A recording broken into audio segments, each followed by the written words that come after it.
Hello everyone, welcome to SRG study. दोस्तों, यह book है एनसीईआरटी की कक्षा 5 का आसपास चैप्टर नंबर 3 है, चखने से पचने तक।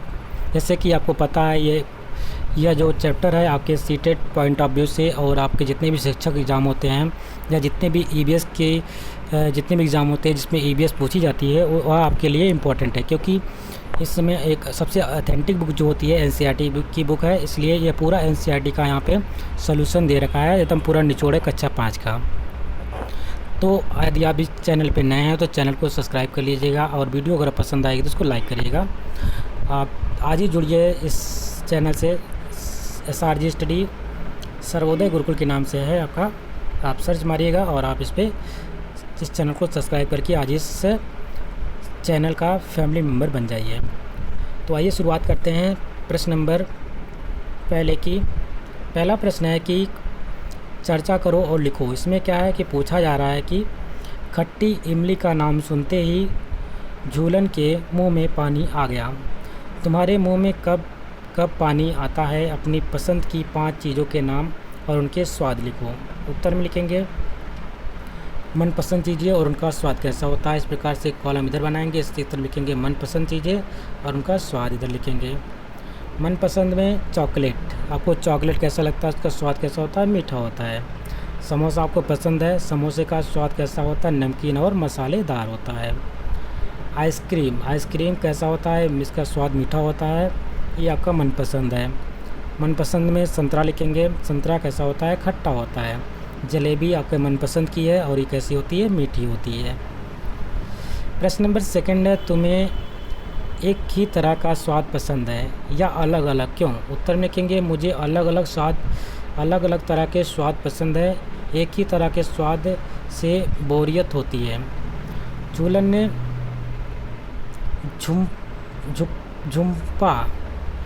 ने झुम्पा को नींबू की रस से कि कुछ बूंदें चखाई। क्या कुछ बूंदों के स्वाद से स्वाद पता चल सकता है? उत्तर में लिखेंगे हाँ, खट्टे की कुछ बूंद से ही स्वाद का हम पता कर सकते हैं। अगर तुम्हारी जीभ पर सौंफ के दाने रखे तो क्या बिना चबाए उसे पहचान पाओगे? कैसे? हाँ, खाने की चीज़ को हम बिना छुए ही चबाए उसका स्वाद और खुशबू से ही पहचान सकते हैं, चखने से पचने तक। प्रश्न नंबर 5 है, खेल में झुम्पा ने मछली कैसे पहचान ली? वे कौन सी चीज़ें हैं जो तुम बिना देखे और चखे केवल सूंघ कर ही पहचान सकते हो? उत्तर में लिखेंगे खेल में झुम्पा ने मछली को उसको सुगंध से पहचान लिया। मछली को हम बिना देखे और बिना चखे केवल सूंघ कर पहचान सकते हैं। क्या तुम्हारे घर पर किसी ने तुम्हें नाक बंद करके दवाई पीने को कहा है? वे ऐसा क्यों करते हैं? उत्तर में लिखेंगे नाक बंद करके दवा पीने से दवा का गंध नहीं लगता है। खाने की सुगंध पर भी खाने का स्वाद निर्भर करता है। तो ध्यान में रखेंगे, यदि आप खाने को अच्छा मान के उसका सुगंध को अच्छा मान के खाएंगे तो उसका स्वाद भी आपको आएगा। यदि आप उसको गंदा मान के खाएंगे तो आपको उसको स्वाद भी नहीं आएगा। तो इस प्रकार से नाक बंद के दवा पीने से कि अगर उससे गंध आ रही है तो उसको आप आसानी से, अगर नाक बंद किए हैं तो उसका गंध नहीं आएगी तो आप आसानी से उसको पी सकते हैं उस दवा को। आँख बंद करके स्वाद पहचानो। आपको अगर आप आँख बंद के स्वाद पहचाना जाएगा तो आप कैसे पहचान पाएंगे? आइए कुछ प्रश्न इस पर करते हैं। जैसे कि पहला प्रश्न है, स्वाद कैसा था? खाने की चीज़ क्या थी? तो ये आपकी बुक से क्वेश्चन है। खाने का स्वाद मीठा था, खाने की चीज़ चीनी थी। जीभ के कौन से हिस्से में स्वाद ज़्यादा पता चल रहा था? आगे, पीछे, बाएं, दाएं। आपको पता है 4 हिस्से होते हैं, लेफ़्ट, राइट, आगे, पीछे। ये 4 हिस्से 4 तरीके के स्वाद को बताते हैं। तो सबसे अधिक जो चीनी का मीठा जो स्वाद होता है वो हमें आगे से पता चलता है। तो आगे वाला हिस्सा जो होता है उससे स्वाद ज़्यादा हमें पता चल रहा था। तुम्हें जीभ के कौन से हिस्से में कौन सा स्वाद ज़्यादा पता चला? अपने अनुभव के आधार पर चित्र में लिखो। ये आपको स्वयं करना है, आपको चखना है चीनी को और देखना है कि कौन से हिस्से में आपको कैसा स्वाद कौन से हिस्से में लगा। तीखा लेना है, कड़वा लेना है, मीठा लेना है। इस प्रकार से अलग स्वाद को आप पहचानने की कोशिश करेंगे, कौन से हिस्से पे उसको ज़्यादा आप उससे स्वाद को पहचान पा रहे हैं। कुछ खाने की चीज़ों को मुंह में किसी और हिस्से पर रखो, जैसे कि होठों, तालू, जीभ के नीचे। क्या कहीं भी और भी स्वाद का पता चला? अब जीभ के अलावा और कहीं भी रखेंगे, होठ पे रख के क्या आप स्वाद पहचान पाएंगे? बिल्कुल नहीं पहचान पाएंगे। तो उत्तर में क्या लिखेंगे? नहीं, स्वाद का पता कहीं और नहीं चलता है, सिर्फ कहाँ पे चलता है? जीभ पर ही चलता है। जीभ के अगले हिस्से को किसी सॉफ्ट कपड़े से पोंछो ताकि वह सूखी हो जाए। अब वहाँ चीनी के कुछ दाने या शक्कर रखो, क्या कुछ स्वाद आया? सोचो ऐसा क्यों हुआ होगा? कोई स्वाद नहीं आया क्योंकि जीभ पर लार नहीं थी। जब लार भोजन में मिलती है तभी भोजन का स्वाद आता है। ध्यान में रखना, अगर हमारी जीभ जो होगी वह सूखी रही और उस पर हम कुछ रखेंगे तो उसका स्वाद हमें नहीं आने वाला है, क्योंकि हमारी जीभ से लार निकलती रहती है। टॉयलिन नाम का हार्मोन्स होता है और इसी से जब ये लार उससे मिलती है तो हमें उस स्वाद का पता चलता है। प्रश्न नंबर 6 है, शीशे के पीछे खड़े होकर अपनी जीभ की सतह को ध्यान से देखो। आप शीशे के सामने अपनी मुंह को खोलकर जीभ को बाहर निकाल के अपनी जीभ को ध्यान से देखना है। जब कुछ दाने दाने जीभ पर कुछ हमें क्या होगा? दाने दाने से उभरे हुए दिखाई देते हैं। हाँ, बिल्कुल बात सही है, मेरी जीभ पर दाने दाने दिखाई देते हैं। बताओ। प्रश्न नंबर 1 है, अगर कोई हमसे पूछे कि कच्चे आंवले या खीरे का क्या स्वाद है, तो हमें सोचना पड़ेगा। तुम खाने की इन चीज़ों जैसे कि टमाटर, प्याज, सौंफ, लौंग आदि का स्वाद बताओ। स्वाद बताने के लिए कुछ शब्द ढूंढो और खुद को सोचकर बताओ। किस प्रकार से खाने की चीज़ें हैं, उनका स्वाद कैसा होता है, यहाँ पे लिख लीजिए खाने की चीज़ें, यहाँ पे स्वाद। टमाटर का स्वाद कैसा होता है? खट्टा टाइप होता है। प्याज कैसा है? कड़वा लगता है। सौंफ का है? मीठा और सनसनी देने वाला है। और लौंग कैसा होता है? कड़वा और सनसनी देने वाला है। कुछ चीज़ें चखने के बाद झुम्पा बोली, सी सी सी। सोचो उसने क्या खाया होगा? सबको पता है। उत्तर लिखेंगे, झुम्पा ने मिर्ची खाया होगा। तुम भी इसी तरह कुछ खाने के स्वादों के लिए आवाज़ें निकालो। अपने साथी से कहो कि वह तुम्हारे हाव भाव को देखकर अनुमान लगाए कि तुमने क्या खाया। आप इस प्रकार से अगर टिफ़िन में कुछ ले गए हैं और कुछ आवाज़ें निकालें, अपने दोस्त से बोलिए कि तुमने क्या खाया है, जैसे कि मिर्च खाया है, मीठा खाया है, तो वो अनुमान लगा के बताएगा। ये स्वयं करना है। प्रश्न नंबर नेक्स्ट है, पहले रोटी का टुकड़ा या फिर कुछ चावल मुँह में डालो और 3-4 बार चबाकर निगल जाओ। क्या चबाने से स्वाद आया? दूसरा प्रश्न है, क्या रोटी का टुकड़ा या कुछ चावल मुंह में डालो और 20-25 बार चबाओ, क्या देर तक चबाने पे स्वाद आया? तो 2 प्रश्न यहाँ पे थे, दोनों को उत्तर यहाँ पे देखेंगे। प्रश्न का उत्तर है, पहले में तो आपको कोई स्वाद नहीं आया क्योंकि आपने 1-2 बार चबाया और निकल गया, लेकिन जब खा वाले में आपने 20 से 25 बार उसको चबाया तो देर तक चबाने से जो भोजन का स्वाद था कैसा हो गया? मीठा हो गया। किसकी वजह से हुआ? जो हमारे जीभ से जो लार निकलता है, जब वो भोजन से मिलता है तब हमें उसका स्वाद पता चलता है। चर्चा करो। घर में लोग तुम्हें कहते होंगे खाना धीरे धीरे खाओ, ठीक से चबाओ, खाना अच्छे से पचेगा। सोचो वे ऐसा क्यों कहते होंगे? उत्तर में कहेंगे, मेरी माँ हमेशा कहती है कि खाना धीरे धीरे खाओ, चबा कर खाओ, क्योंकि खाना पचाने के लिए उसे अच्छी तरह चबाना आवश्यक होता है। जब कोई तुम्हें सख्त चीज़ जैसे कि जब तुम अमरूद खाते हो तो मुंह में डालने से लेकर के निगलने तक कौन कौन से बदलाव आते हैं और कैसे? उत्तर लिखेंगे, जब अमरूद खाते हैं तो पहले सख्त और कड़वा लगता है, फिर धीरे धीरे कैसा होता है? मीठा और मुलायम हो जाता है। सोचो हमारे मुंह में लार क्या क्या काम करती होगी? उत्तर में लिखेंगे, लार हमारे भोजन को मुलायम और मीठा बनाता है तथा ये पाचन भी मदद करता है। प्रश्न नंबर 4 है, तुम्हें क्या लगता है कि शरीर में खाना कहाँ कहाँ जाता होगा? दिए गए चित्र में खाना जाने का रास्ता अपने मन से बनाओ। अपने साथी का चित्र देखो, अपने साथी का भी चित्र देखो। क्या तुम्हारा चित्र और साथी का चित्र एक जैसा है या अलग है? उत्तर में कहेंगे, मुंह से खाना पेट तक जाता है और मेरे साथी का चित्र एक समान है। क्या तुमने किसी को कहते सुना, मेरे पेट में चूहे कूद रहे हैं? तुम्हें क्या लगता है, भूख लगने पर सचमुच पेट में चूहे कूदते हैं? उत्तर में लिखेंगे हाँ, मैंने अक्सर लोगों को कहते हुए सुना है कि भूख के मारे पेट में चूहे कूद रहे हैं। पेट में चूहे कभी नहीं कूदते हैं। भूख लगने पर पेट में कुछ हलचल जैसा महसूस होता है। पेट में चूहे कूदना एक मुहावरा है जिसका अर्थ होता है जोरों की भूख लगना। तो पेट का अर्थ क्या, पेट में चूहे कूदने का अर्थ क्या होता है, जो एक मुहावरा होता है जिसका अर्थ क्या होता है, जोरों की भूख लगना है। तुम्हें कैसे पता चला कि तुम्हें भूख लगी है? जब मुझे भूख लगती है तो मेरे पेट में अजीब सी हलचल होने लगती है। सोचो अगर तुम 2 दिन तक कुछ भी ना खाओ तो क्या होगा? अगर हम 2 दिन तक कुछ भी ना खाएं तो हम कमज़ोर और बीमार हो जाएंगे। क्या तुम 2 दिन तक अब पानी के बिना रह सकते हो?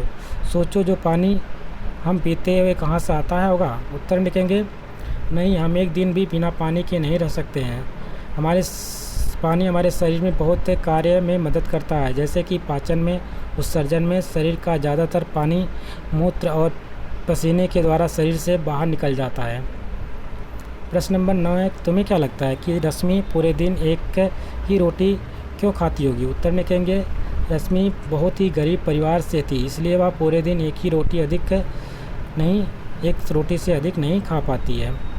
प्रश्न नंबर 10 है, क्या कैलाश के खेल कूद के में दिलचस्पी होगी? उत्तर में कहेंगे कैलाश बहुत मोटा था। मोटा आदमी सुस्त और आलसी होता है, इसलिए कैलाश को खेल कूद में दिलचस्पी नहीं होगी। प्रश्न नंबर 11 है, सही खाने से तुम क्या समझते हो? तो उत्तर में कहेंगे जिन खानों में पोषण मिले वही सही खाना है। यानी जो संतुलित भोजन होता है वही हमारा क्या होता है, सही खाना होता है। संतुलित भोजन ही सही पोषण दिला सकता है। तुम्हारे हिसाब से रश्मि और कैलाश का खाना ठीक क्यों नहीं है? लिखो। उत्तर में कहेंगे रश्मि ज़रूरत से कम खाती है और कैलाश घर का खाना नहीं खाता है। वे बाज़ार का चिप्स, बर्गर, कोल्ड ड्रिंक वगैरह लेता है। दोनों सही नहीं है। तो ध्यान में रखना है, ये प्रश्न सेटेड में बना था कि एक लड़की है जो कि अपने भोजन में जो लौह युक्त पदार्थ होते हैं उसको खाना पसंद नहीं लेती है। मतलब वो लौह युक्त जैसे कि पालक होता है, इसमें आयरन पाया जाता है, आयरन वाली सब्जियां खाना नहीं लेती अपने भोजन में। और एक है कि जो कार्बोहाइड्रेट से युक्त जैसे कि आलू, चिप्स, बर्गर वगैरह खाता है तो कार्बोहाइड्रेट युक्त पदार्थ खाता है तो उसमें कौन सी बीमारी हो सकती है? ऑप्शन दे रखे थे इस प्रकार से, मोटापा, एनीमिया।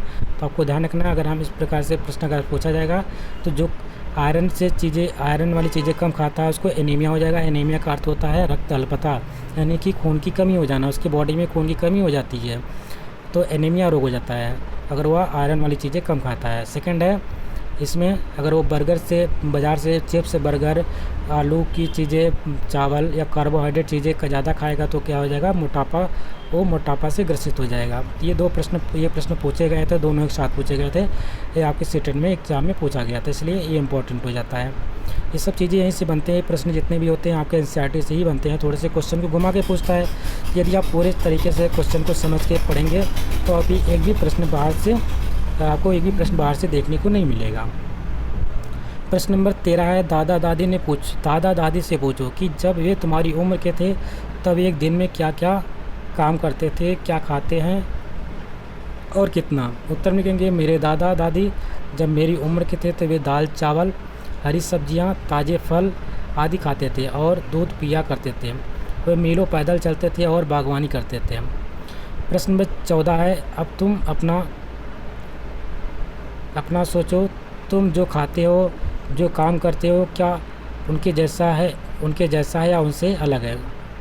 उत्तर में कहेंगे हम दाल चावल के साथ साथ बाज़ार से बने सामान ज़्यादा खाते हैं। हम स्कूल बस से जाते हैं, टीवी और कंप्यूटर पर ज़्यादा समय बिताते हैं। हम कोई व्यायाम या शारीरिक परिश्रम नहीं करते हैं। प्रश्न नंबर 15 है, क्या आपके द्वारा की गई चीज़ें या बातें बड़ों जैसी हैं या उसकी अलग है? बिल्कुल बात अलग है, बड़ों जैसी कहाँ की बातें हैं। प्रश्न नंबर अगला है, बताओ और चर्चा करो। प्रश्न नंबर 1 इसमें पूछा जा रहा है कि तुम्हें याद होगा तुमने चौथी कक्षा में नमक चीनी का घोल बनाया था। नीतू के पिताजी ने भी उसे यही घोल दिया। सोचो उल्टी दस्त होने पर यह घोल क्यों देते होंगे? उत्तर में कहेंगे उल्टी होने पर शरीर में पानी की और नमक की क्या हो जाती है, पानी, नमक और चीनी निकल जाता है। हमारे शरीर से क्या होता है, पानी, चीनी, नमक जो होता है निकल जाता है, जिसे पूरा करने के लिए हम यह घोल देते हैं। इसको हम बोलते हैं ORS, WORS का घोल देते हैं। तो ये इसलिए ये हमारे शरीर को दिया जाता है, क्योंकि हमारे शरीर में क्या होता है, जो चीनी होती है, पानी होता है और नमक होता है और निकल जाता है। इस प्रकार से हम ORS का घोल बना करके पिलाते हैं। प्रश्न नंबर नेक्स्ट है, क्या तुमने कभी ग्लूकोज शब्द सुना है या लिखा हुआ देखा है? अगर देखा है तो कहाँ? उत्तर में लिखेंगे हाँ, हमने ग्लूकोज शब्द सुना है। ग्लूकोज के डिब्बे पर ग्लूकोज लिखा हुआ देखा है। मैंने टीवी पर विज्ञापन में भी ग्लूकोज देखा है। अब डॉक्टरों के पास भी अगर आप गए होंगे तो अक्सर आप ग्लूकोज चढ़ता होगा तो वहाँ पर भी देखे होंगे, या ग्लूकोन-डी पीते होंगे तो अभी एक तरीके से ग्लूकोज है। अगला प्रश्न है, क्या तुम्हें या तुम्हारे घर में कभी किसी को ग्लूकोज चढ़ाया गया है? कब और क्यों? उसके बारे में अपने साथियों को बताओ। उत्तर में लिखेंगे, मेरे घर में मेरे दादाजी को ग्लूकोज चढ़ाया गया था जब वह हॉस्पिटल में भर्ती थे। क्या तुमने कभी ग्लूकोज चखा है? उसका स्वाद कैसा होता है? अपने साथियों को भी बताओ। इसको ग्लूकोन-डी का आप स्वाद चख करके खुद बताइएगा कैसा होता है। नीतू की टीचर उसे हॉकी खेलते समय बीच बीच में ग्लूकोज पीने को कहती है। सोचो वह खेल के दौरान ग्लूकोज क्यों पीती होगी? उत्तर में लिखेंगे, खेलने से या दौड़ने से शरीर में बहुत पसीना निकलता है, जिससे कमजोरी होती है, इसलिए खेलने के दौरान ग्लूकोज पीते रहना चाहिए। चित्र देखकर बताओ नीतू को ग्लूकोज कैसे चढ़ाया गया। इसमें आपको बुक में ये चित्र बना होगा। उत्तर में लिखेंगे, नीतू को ग्लूकोज एक सुई द्वारा चढ़ाया गया था। सोचो और चर्चा करो, अगर डॉक्टर बोमेट की जगह तुम होते तो पेट के रहस्य जानने के लिए क्या क्या प्रयोग करती और उन प्रयोगों के नतीजे भी बताओ। उत्तर में लिखेंगे, पेट के रहस्य जानने के लिए इंटरनेट की जानकारी इकट्ठा करूँगा। क्या तुम किसी ऐसे बच्चे को जानते हो जो दिन भर भी खाने को कुछ नहीं मिलता है? इसके लिए क्या क्या कारण हो सकते हैं? उत्तर लिखेंगे, हाँ, मेरे पड़ोस में एक बच्चा है जिसे दिन भर कुछ खाने को नहीं मिलता है, क्योंकि उसकी माँ दिन भर मजदूरी करती है और शाम को ही बच्चे को खाना दे पाती है। प्रश्न नंबर नेक्स्ट है, क्या तुमने कभी ऐसे गोदाम देखे जहाँ बहुत सारा अनाज रखा हो? कहाँ पे? हाँ, हमने अनाज का गोदाम देखा है जहाँ पे बहुत सारा अनाज रखा है। ये हमारे घर से थोड़ी ही दूर पर है। और हम क्या समझें? जब तुम्हें जुकाम होता है तो खाना बेस्वाद क्यों लगता है? उत्तर में क्या, जुकाम होने पर हमारी नाक बंद हो जाती है। स्वाद का पता खाने के सुगंध से ही चलता है, इसलिए नाक बंद होने से खाना बेस्वाद लगता है। अगर ऐसा कहा जाए कि हमारा मुंह भी पचाना शुरू कर देता है तो तुम कैसे समझोगे? उत्तर में कहेंगे, अगर हमारे मुंह से एक तरह की लार निकलती है, जिस लार से मुंह में ही पाचन क्रिया शुरू हो जाती है। तो ध्यान में रखेंगे दोस्तों, अगर आपसे पूछा जाता है जो पाचन क्रिया का शुरुआत कहाँ से होता है, तो आप बताएंगे हमारे शरीर से ही, हमारे मुंह से, सबसे पहले मुख से ही भोजन का पाचन शुरू हो जाता है। जैसे कि यहाँ पे लिखा भी गया है, हमारे मुंह से एक विशेष प्रकार की लार निकलती है जो भोजन का पचाने का कार्य करती है।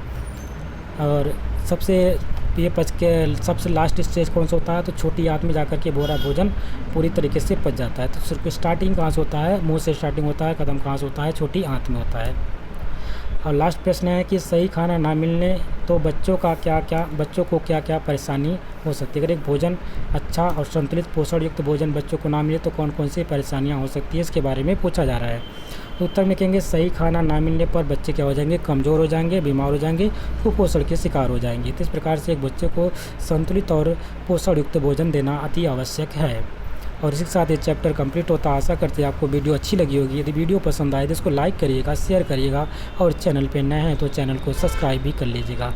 मिलते हैं एक नए वीडियो में, तब तक के लिए नमस्कार, जय हिंद।